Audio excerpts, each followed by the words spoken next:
Donc, salut à tous les bastonneurs, les bastonneuses, moi c'est Forgy, et le catch, c'est ce dont on va discuter maintenant avec AEW World's End 2024. Et un sacré programme parce qu'il y a eu 8 matchs, je ne parlerai que de la carte principale, 8 matchs qui ont tous un bon niveau, il y en a effectivement qui sont beaucoup plus extraordinaires que d'autres. Puis on a donc cette grande finale du Continental Classic qui reste quand même le thème principal de ce World's End, même si on est dans la grosse storyline toujours de Mox et de ces Death Rider qui est une storyline qui se poursuit et qui n'est pas encore arrivée à son moment final, ce qui est normal parce que le focus principal de ce pay-per-view était le Continental Classic. Alors on va se lancer dans le diaporama, on va essayer de voir un peu tout ça. Comme j'ai dit, je vais essayer de pas faire une vidéo qui dure des heures et des heures, mais c'est toujours un peu compliqué.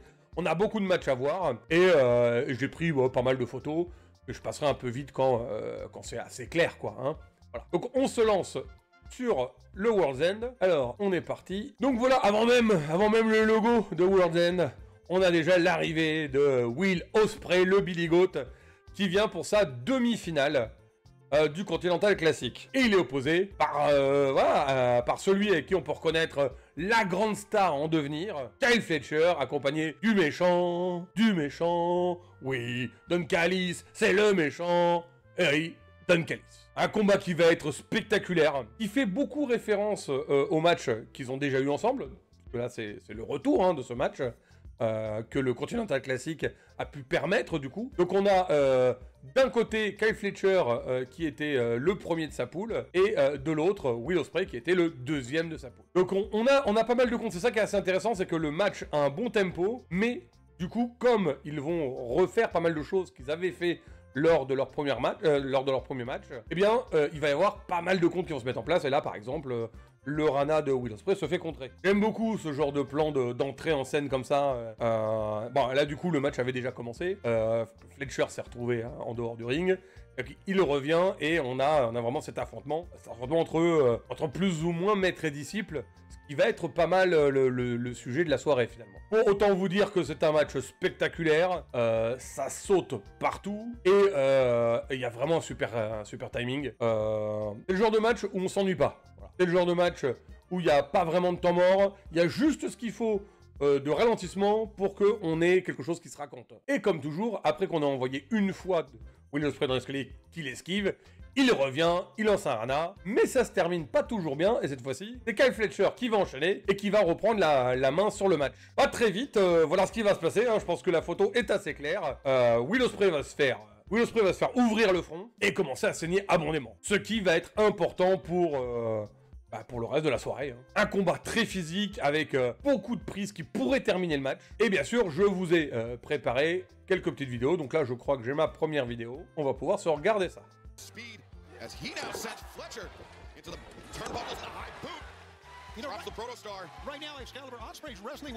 Et le standing moonsault de Will Ospreay qui ne lui apportera pas la victoire. Donc oui, un match qui a des échanges très forts et deux mecs qui se connaissent vraiment bien. Donc les échanges sont très agréables parce que ils sont anticipés et que même si on a des coups portés qui sont puissants, très impactants, bien ça ne suffit pas parce que les deux mecs sont capables d'anticiper quel niveau de puissance ils vont donner ou recevoir et se gardent de l'énergie au fur et à mesure de ce match. Très dur pour Will Ospreay du coup de se remettre en action directement, il perd beaucoup de sang. On a un Kyle Fletcher très arrogant qui sait ce qu'il est capable de faire et qui dans sa tête se voit déjà gagnant de ce match sans problème. Mais voilà, c'est pas Jojo le rigolo qui est en face, c'est le Billy Goat, c'est Will Ospreay et du coup ça se passe pas comme il a prévu. Donc, joli renversement de situation, on le voit peut-être pas bien à l'image, mais là, c'est Kyle Fletcher qui a essayé la technique de Will Ospreay, il a essayé un Hidden Blade, pensant que ça suffirait à remporter directement la victoire. Bon bah, vous aurez compris, c'est pas le cas. On commence un bel enchaînement de coups de tête, où les deux mecs jouent leur vie, clairement, sur ce match, et justement, encore un petit passage vidéo.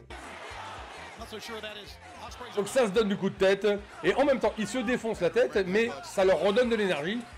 Du coup, il s'élance et regardez-moi la force de l'impact sur les charges de part et d'autre. Et là, cette fois-ci, c'est Will qui contre avec un coup de pied. Donc on a un beau retour sur ce qui s'était passé la fois d'avant. Et c'est un peu ce qui fait la force de ce match, la référence tout le temps au match qu'ils ont fait et à leur histoire à tous les deux. Du coup, on voit bien là sur cette image arrêtée, Fletcher en plein mouvement qui se fait arrêter d'un coup de pied. Il a tenté quand même un renversement et de gagner avec son roulé-boulé, mais aidé de la corde que l'arbitre a vu. Du coup, désolé le méchant. Puis on repart sur des envolées comme ça où tous les deux se retrouvent à se projeter dans les airs. C'est un combat très partagé. Les deux pourraient gagner à n'importe quel moment. Là, vraiment, l'idée est de savoir lequel a le plus d'expérience, parce que c'est l'expérience qui va finalement être le facteur de plus. Un petit peu comme Sangoku contre Jackie Chun dans le premier tournoi des arts martiaux.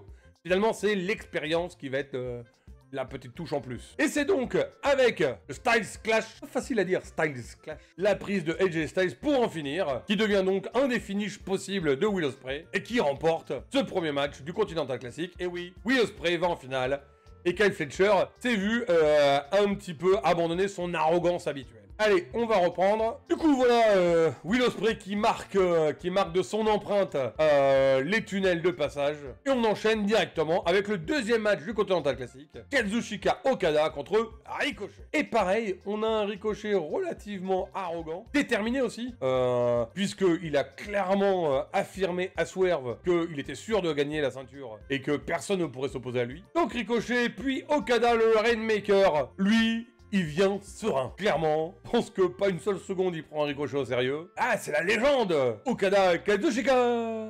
Et du coup, tranquille, serein. Vraiment, on voit sur son visage, pour lui, c'est une petite préparation pour la finale. Bien sûr, ça va pas se passer aussi bien que ça pour lui, hein. On rappelle que Ricochet, c'est quand même, lui aussi, une sacrée star. Mais voilà, l'histoire pour Ricochet, c'est plutôt un parcours initiatique. Non, il n'arrive pas comme le meilleur, le plus fort, même s'il le croit lui. Et on va bien lui faire comprendre. Et donc, il va y avoir un changement dans son attitude qui va arriver... au fur et à mesure du temps. Et c'est le début. C'est le début de son nouveau parcours et c'est plus intéressant. On va enfin changer un peu de personnage qu'on a un peu besoin, quoi. Okada qui s'amuse, voilà, qui après avoir fait, je crois que j'ai gardé la... Je vous ai mis cette vidéo. Je pense que je vous ai mis cette vidéo là. Voilà. Tiens, on va voir Okada dans ses œuvres. Ça vous permet d'avoir un peu le personnage dans ce combat contre Ricochet. Allez, il fait de le public, il l'a vraiment dans la main. On est parti. Charge dans les cordes. Hop là. Allez, ça va défacer et défoncer. Eh ben non, voilà. Et petite claquounette humiliante, voilà. Hein?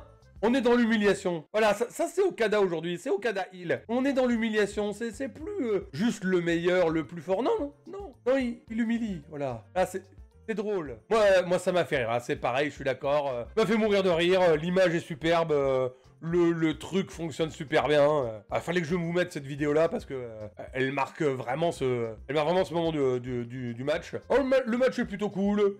Il y a un très bon niveau, forcément. Un bon rythme, avec des fois le rythme plus Ricochet, plus rapide. Et parfois plus Okada qui prend son temps et qui amène les gens là où il veut. Un combat assez contact, assez impactant. Ricochet qui, bien sûr, fait ses envolées habituelles.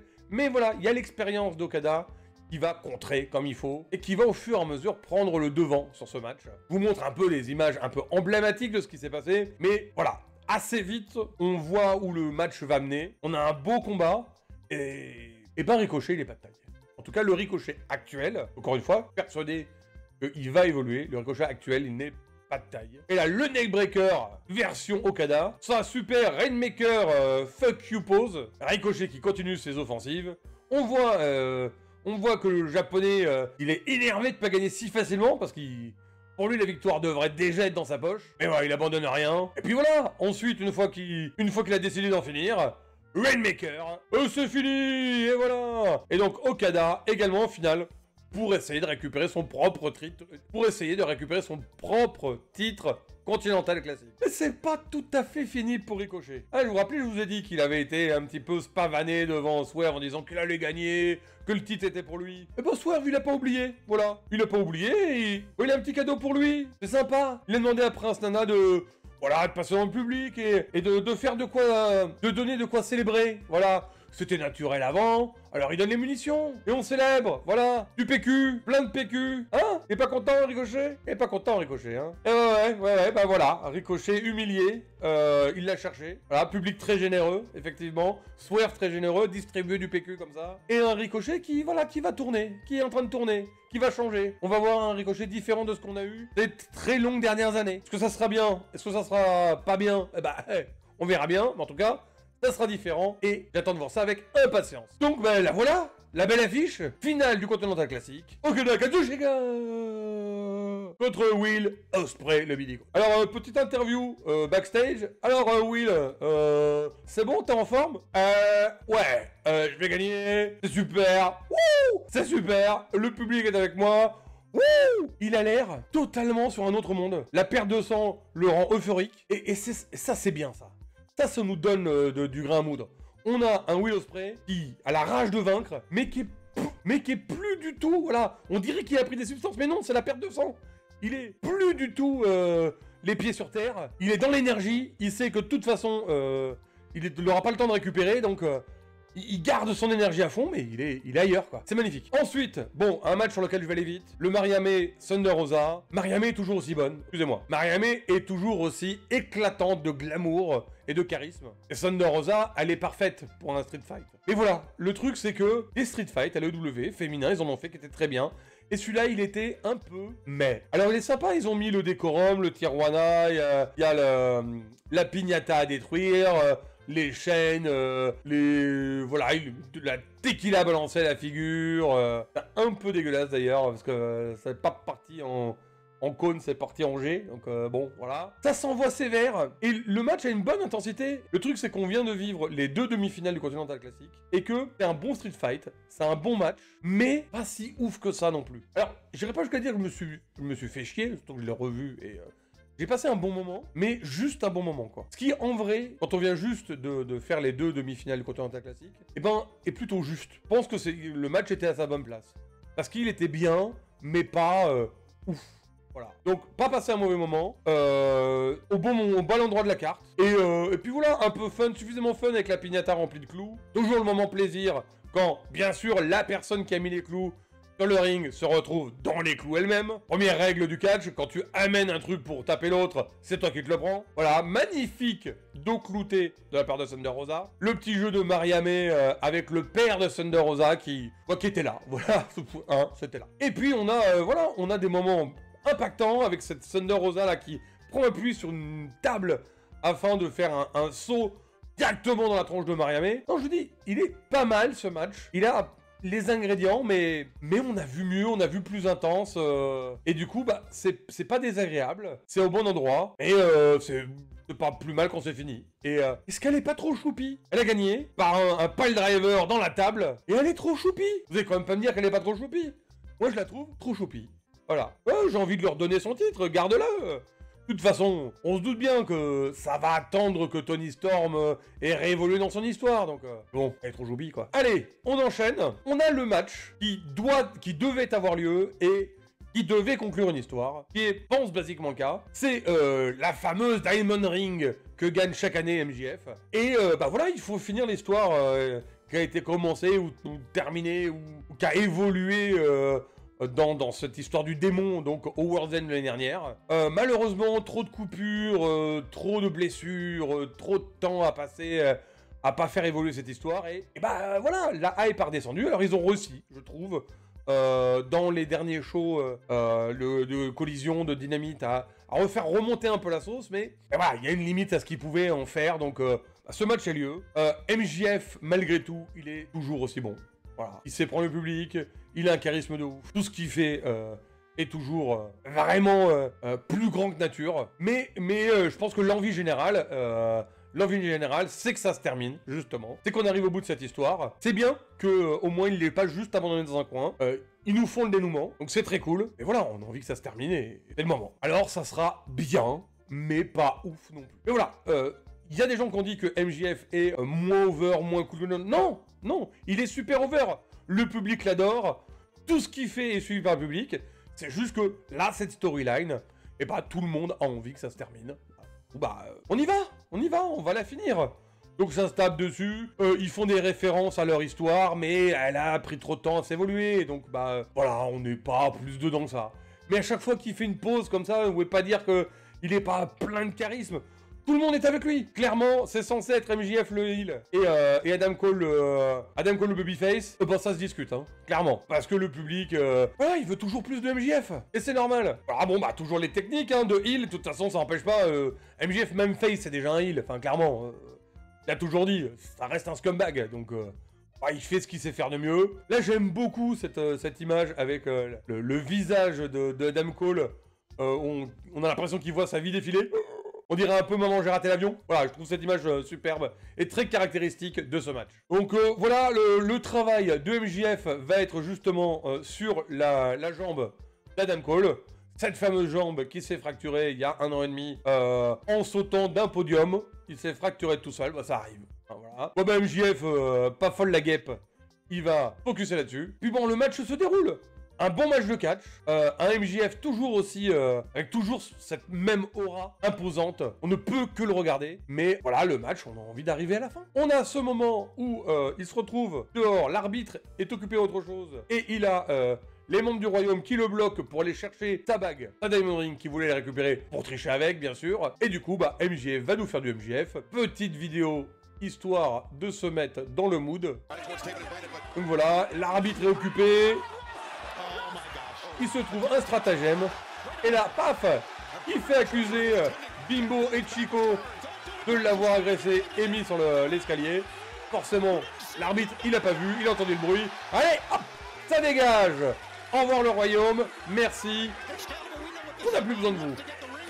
MJF très content de son stratagème et que du coup on profite pour directement repartir avec sa Diamond Ring, sa bague, l'arbitre étant occupé à faire évacuer les autres, hop, coup dans les joyeuses. Et là on revient à son classique, c'est moi, on écrase la tête d'Adam Cole, 1, 2, 3, merci, au revoir. Vainqueur dans un grand sourire. Voilà, il n'y a que lui qui sait faire correctement. MJF, qui a toujours sa bague. Bien sûr, ça va pas en rester là. Alors qu'il allait essayer de s'enfuir, comme le lâche qu'il est, hein, eh bien, Kyle O'Reilly vient le voir et basiquement le repousse à l'intérieur du ring. Il se fait choper en sandwich par Kyle O'Reilly et par Roderick Strong, sous le regard d'Adam Cole. Voilà, tout le monde sur MJF, sur le pauvre MJF qui avait rien de manque. Ouais, bon, ok, on va pas trop s'apesantir dessus. On finit avec une espèce de reformation de l'Undisputed, que tu veux, parce que ça va être rejoint par le Royaume, Undisputed, Royaume, Kingdom, Era, voilà quoi. Bon, les potes sont là, ils sont contents, et même s'il a perdu, on passe à autre chose. En tout cas, on espère tous qu'on passe à autre chose. Et donc, on passe à la suite. Ah, bah, de toute façon, un bon match, forcément. Parce que s'il y a bien... bon, il n'y a pas que lui, mais...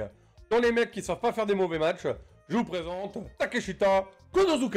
Eh oui, Takeshita... l'homme qui ne sait faire que des bons matchs. On va dire Will Ospreay, Takeshita, Fletcher, que des bons matchs. Du coup, lui, bon, bah, il est un petit peu dans une voie de garage en ce moment parce que bah, il a sa ceinture internationale, donc du coup, il va pas être lancé dans la ceinture AEW tout de suite. Mais c'est bien parce que la ceinture internationale, ça reste une bonne ceinture. Il a vu des très beaux règnes. Et là, on a un peu un match de revanche d'Uncallis Family avec Powerhouse Hobbs qui est revenu, voilà, avec une certaine aura, mais... ah, voilà. Je pense que personne n'aurait mis un denier sur sa victoire là, surtout contre Takeshita, surtout que Takeshita va être ce week-end au Japon pour des énormes matchs à Wrestle Kingdom, à Wrestle Dynasty. Donc bon... mais ça n'empêche pas qu'on a du bon gros match de bœuf, voilà. Ça va meet à fond, on y va, ça se bang, ça va se rentrer dedans comme deux gros mammouths, deux gros bœufs, deux gros bœufs. On a Takeshita qui, voilà, a quand même pas mal le match en main. Mais, voilà, c'est loin d'être si facile que ça de gagner contre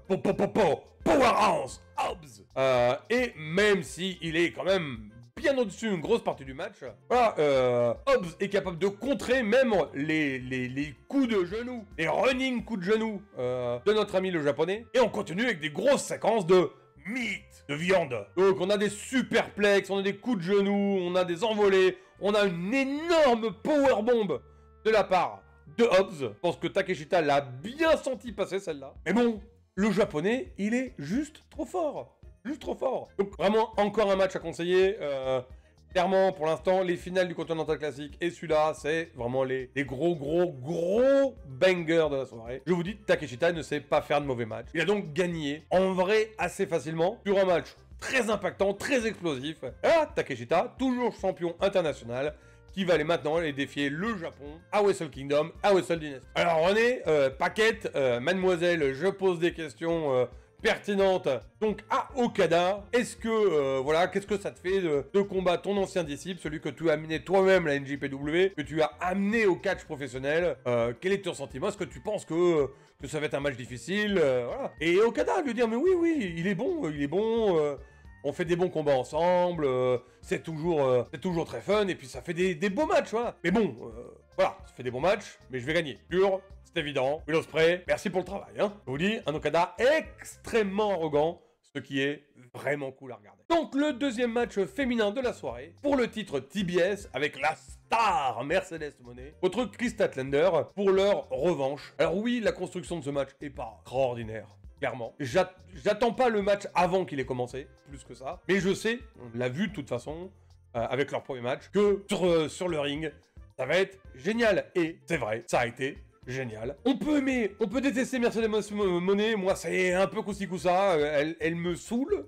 Et encore une fois, c'est que c'est bien joué de sa part. Mais sur le ring, mon Dieu, elle est superbe. Voilà, elle fait un super travail. Et Chris Statlander, que je trouve pas toujours au top, eh ben, se marie super bien avec Mercedes Moné.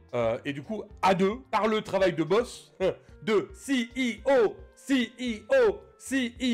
de Mercedes Moné, on a un donc oui, deuxième rencontre excellente. Mercedes Moné qui a un énorme flow. En heal, bien sûr, faut pas l'applaudir, c'est pas la peine. Elle nous saoule tous, et c'est pas grave, c'est fait pour. PDG. Mais sur le ring, c'est superbe. Le match a quasiment pas de fausses notes, à part l'espèce de passage bizarre avec le pied pris dans le ring, des décomptes à l'extérieur. C'était chelou. Voilà, clairement, je crois que j'ai pas trop fait de photos de ce moment-là, parce que c'était chelou. Voilà, j'ai pas trop compris ce qu'il voulait faire, un coup... le décompte l'intéresse pas, un coup elle attend le décompte. Bon, voilà. Un travail de puissance, un travail dans la technique. J'aime beaucoup cette image où on voit quand même une Moné hargneuse, déterminée, mais quand même arrogante. Elle sait ce qu'elle vaut. Chris Statlander, qui est quand même pas là pour jouer la dinette, qui va se montrer explosive. Je sais, j'utilise beaucoup, mais là, du coup, c'est vrai, elle va avoir un catch vraiment en force. Et les combinaisons entre les deux catcheuses sont juste parfaites. Un excellent match. Alors, je sais, j'ai l'impression de dire ça souvent, mais quatrième banger de cette soirée. Voilà. Sasha Banks, Mercedes Moné contre Chris Statlander. De très bons échanges et plein d'essais plutôt cool. Là, ça suivait ce moment où Mercedes Moné, avec un peu le Mexique dans le sang, nous fait l'hommage habituel à Eddie Guerrero, mais de façon assez intuitive, qui passe relativement bien. Je vous ai mis un petit peu la vidéo de ce passage. Voilà, donc on a les successions de suplex. Elle va en faire 6, 7 je crois même. Elle a largement doublé les Tres Amigos d'Eddie Guerrero. Et puis après, elle finira par monter sur la troisième corde. Je vais avancer un petit peu la vidéo pour qu'on ait le final. Basiquement, par monter sur la troisième corde. Et exactement là, elle fait son splash. Voilà, le splash mexicain. Le splash d'Eddie Guerrero, qui ne suffira pas à en finir, bien entendu. Elle est contrée, on a la prise de finition de Chris Statlander qui ne suffit pas. Voilà. Et finalement, un roulé-boulé. On attrape bien les jambes, du coup, relativement tactique. Et compte de 3. 1, 2, 3. Ça s'arrête forcément là. Mercedes Moné conserve son titre et laisse une Chris Statlander désabusée, clairement, qui entend le public la soutenir, mais n'est pas réceptive. Voilà. Il y a peut-être du changement, cette fois-ci j'espère un peu cohérent avec Chris Statlander, qui va lui faire elle aussi un nouveau parcours, une nouvelle quête initiatique, de quoi être plutôt cool. Voilà, on arrive à cette finale, et là voilà, la voilou, la finale du Continental Classic, Okada Kazuchika contre Billy Goat ou Will Ospreay. Et voilà, et ça se poursuit, cette espèce de côté euphorique, on le voit avec ce sourire, le mec il sait pas où il est, il sait pas ce qu'il fait, il sait plus qui il est, c'est pas trop ce qu'il vient faire là, et c'est pas grave, il vient pour gagner, il sait ça, il a besoin du public, il vient pour gagner, il vient pour battre Okada, qui lui a mis la misère beaucoup trop de fois déjà. Et là, on a l'arrogant, mais on a le superbe, l'ultra charismatique, le meilleur catcheur japonais de tous les temps, Okada, le Rainmaker, hyper confiant, d'ailleurs, il a limite, pas eu de sueur, limite... pas été fatigué de son combat contre Ricochet, il a totalement récupéré contre un Will Ospreay qui est là que avec sa détermination. Son corps, on voit qu'il est plus du tout là, il a perdu je ne sais pas combien de litres de sang, mais c'est pas grave, il est là pour gagner. On a toujours ces échanges un peu habituels, voilà, avec la petite claquounette d'Okada, qui va être suivi directement d'un grand coup. Parce que il sait à qui il a affaire quand même. Et ce combat est magnifique, il faudrait presque le raconter du début à la fin. On a des échanges qui valent tous leur pesant d'or. Et avec un rythme mixé entre les capacités athlétiques de Will Ospreay et la technique et l'expérience d'Okada qui sait ralentir là où il faut quand lui il a besoin d'être à l'offensive et de prendre la domination dans le match. Et donc on a vraiment un match qui va mixer les deux genres et le faire à la perfection. Donc là, on a Will Ospreay qui se fait choper pour un gros DDT, voilà, sur le sol, histoire de bien saigner, de bien perdre le peu de sang qui lui reste. Will Ospreay qui vit des moments très difficiles dans ce match, clairement. Et Okada, qui saigne pas, hein, il a récupéré le pansement de Will Ospreay. Pour s'essuyer un peu le front, oui, il a eu un peu de sueur quand même, le pauvre. Un match extraordinaire, avec des contres, avec des prises, des contres, un super rythme. Et un Okada qui n'arrive pas à en finir, et qui est frustré. Et ça, c'est bien. C'est bien parce que autant Ricochet l'avait énervé, il avait passé la seconde, autant là, non. Il a beau essayer d'en finir, Will Ospreay ne laisse pas vaincre. On continue donc sur un combat qui est très engagé, très compétitif. Toujours pareil, on a des contres qui s'enchaînent. Ici, un House Cutter qui arrive à passer. Will Ospreay déterminé à en finir, qui titube, qui voit pas droit, mais c'est pas grave. Le public est avec lui, il est là pour gagner, pour prendre son deuxième titre. Pour essayer de prendre son deuxième titre à l'AEW. Et il se fait choper. Et on y va pour le neckbreaker façon Okada. Il enchaîne avec sa descente du coude. Et voilà, la superbe, le doigt d'honneur. Voilà, le doigt d'honneur pour honorer son partenaire. Est-ce que j'ai une vidéo de plus? Je dois avoir une vidéo de plus. Okada to the finals here. Là, on a la remontada. John Woo drop kick sending Okada. Ospreay to the corner. Let's not forget the second match for both men. And Knees up. The knees up indeed. That's an effort by both men. Momentum has Toujours aussi rapide, changed toujours before our very efficace. eyes. Le dropkick d'Okada, un dropkick qui l'a fauché en plein milieu de l'air. Voilà. Il chope Will Ospreay, il le met en position. Vous le savez tous, ça c'est sa position pour son finish. Le Rainmaker, il se lance. Rainmaker coming now. Rainmaker et pas du tout. On est parti. Il lui a permis de gagner son premier match. Et voilà. Le Style Flash et ça ne suffit pas. Okada qui ne se fait pas vaincre aussi facilement que Kyle Fletcher qui ne s'est pas fait vaincre facilement. Attention. Hein. Donc voilà, ce Style Splash qui n'a pas suffi. Il faut qu'ils arrêtent de le faire parce que du coup pour moi c'est compliqué à dire. Le Style Splash. On a donc Okada qui va réussir à placer son Rainmaker juste après. Et ça, cette tête, c'est un Okada qui, pour la première fois, n'a pas réussi à vaincre aux États-Unis avec son Rainmaker. Et oui, Will Ospreay a survécu au Rainmaker d'Okada. Sa tête est extraordinaire. Je trouve qu'il fait partie des mecs les plus expressifs de la l'AEW, avec peut-être Mark Briscoe, MJF, il rentre dans la cour des grands des catcheurs à emoji. On a un Will Ospreay qui est défoncé, qui en peut plus, qui est vidé, mais par l'énergie du public, qui continue. Il tombe à terre, il se relève avec cette dernière énergie. Là, en position de Rainmaker, avec Okada qui lui fait le doigt d'honneur. Et ça ne suffit pas! Ah non! Will Ospreay, il revient, il se relève, il continue! Et on a ici son House Cutter qui est contré par un dropkick d'Okada. Cette fois-ci, c'est Will Ospreay qui tente un Rainmaker sur le boss de ce move. Et bien sûr, 1-2, ça ne suffit pas. Ils sont éclatés, ils en peuvent plus. Le combat est rude, super intense, émotionnellement captivant. Vraiment un match de dingue. Si vous l'avez pas vu, regardez-le. Ça a vraiment le coup. C'est peut-être le 5e match, le 5e banger de la carte.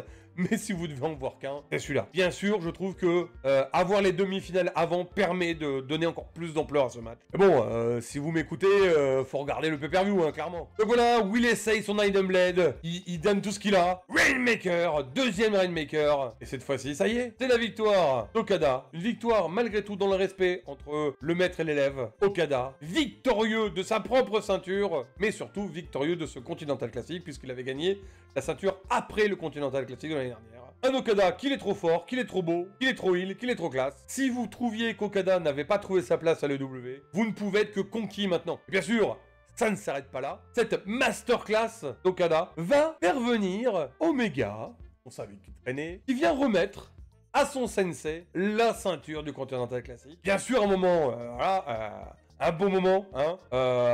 On a basiquement deux des meilleurs catcheurs de l'histoire ensemble. En tout cas, ceux qui ont le mieux combiné ensemble. Et ça s'arrête pas là, parce que sur cette image, on le voit bien. Qu'est-ce qu'il y a derrière eux? AEW All-In, Texas, en juillet. Chacun, en son tour, va regarder son adversaire et regarder l'affiche du All-In. Je pense que pendant quelques mois, cet été quand même, on a une affiche qui va se présenter. J'espère qu'ils vont prendre le temps de la préparer, de la faire monter. Peut-être qu'il y aura des petites rencontres entre eux. Il va se passer des choses, mais voilà, on nous tease. All-In, Texas, Okada, Omega, 4. Et si ça vous hype pas, je sais pas quoi faire de plus.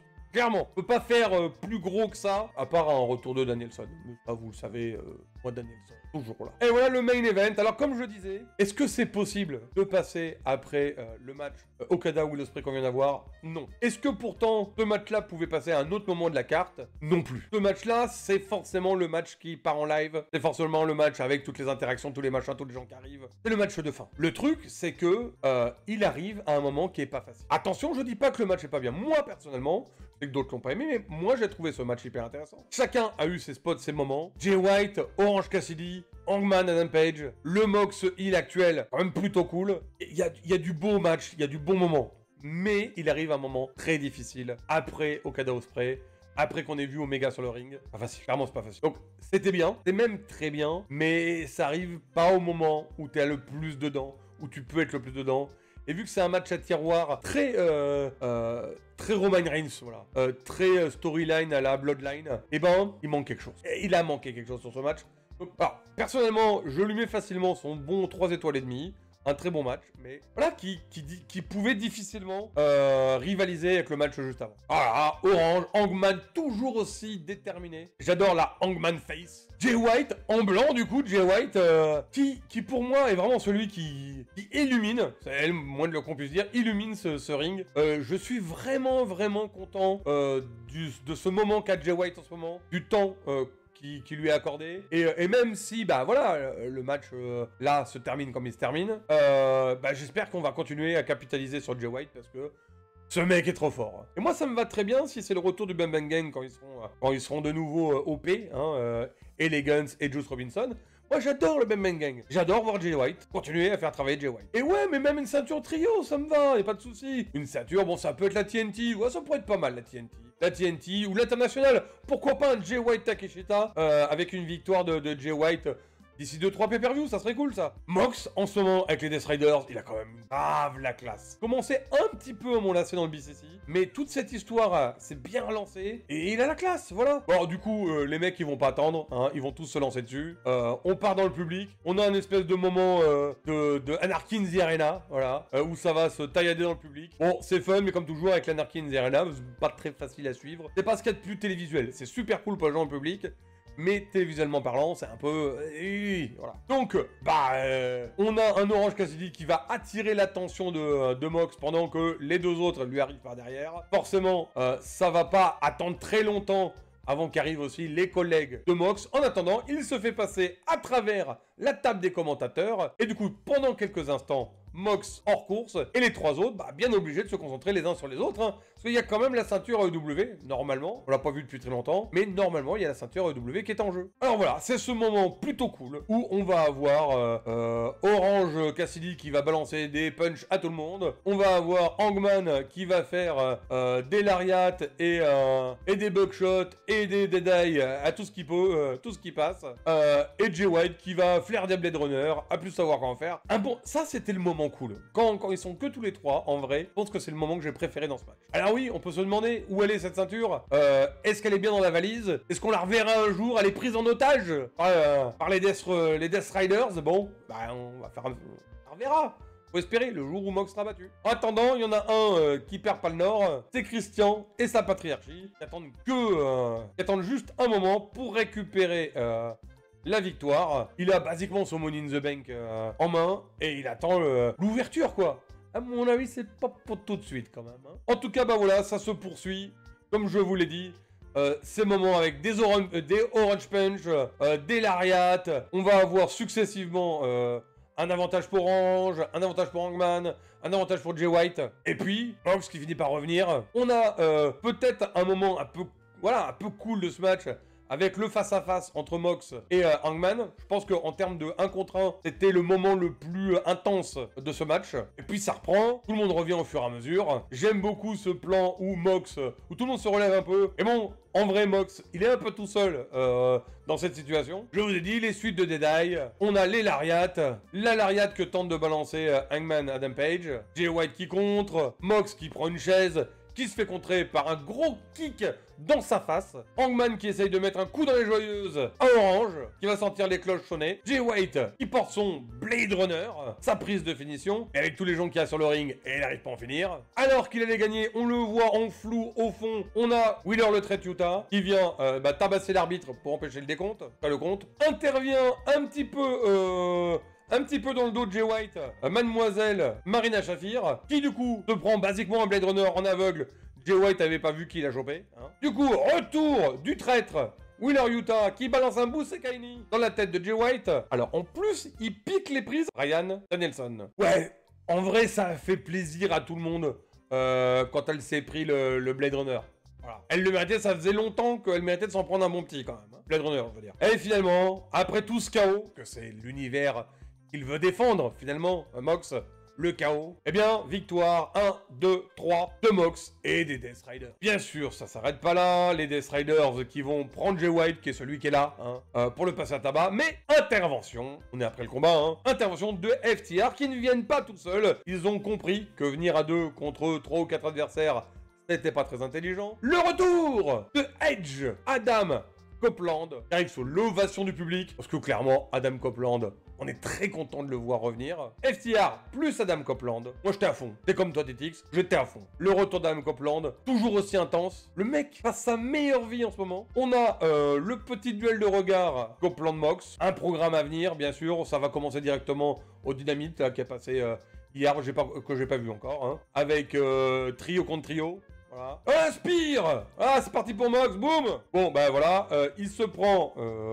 la spéciale d'Adam Copeland, le jeté de cartel de la bouche, le monsieur qui avait effectivement arrêté le catch il y a 13 ans et qui a pu revenir, pour nous faire de très très belles choses. Ils partent la queue un peu entre les jambes, toujours bien sûr avec la ceinture probablement dans la mallette. En attendant, Mox toujours champion, et Adam Copeland et FTR. Voilà, sur le coup. Est-ce qu'on nous prépare un Copeland Mox pour prochainement ? Peut-être, ça serait cool. Je prendrai, mais faut pas oublier qu'il y a toujours Christian aussi dans l'équation. Et du coup, voilà, Christian, Copeland. Ah, il peut se passer pas mal de trucs, quoi. Hein. Voilà, on a légèrement avancé du côté de Mox et des Death Riders, mais pas non plus de ouf. Clairement, un pay-per-view qui était avant tout axé sur le Continental Classic.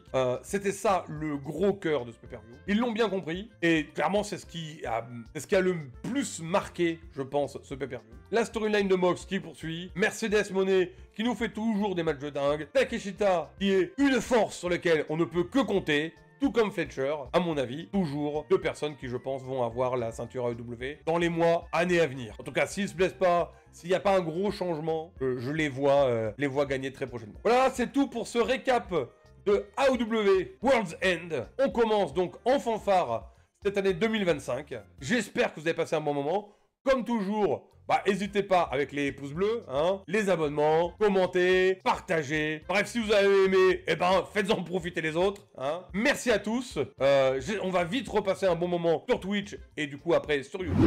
À tous les bastonneurs et les bastonneuses, à bientôt!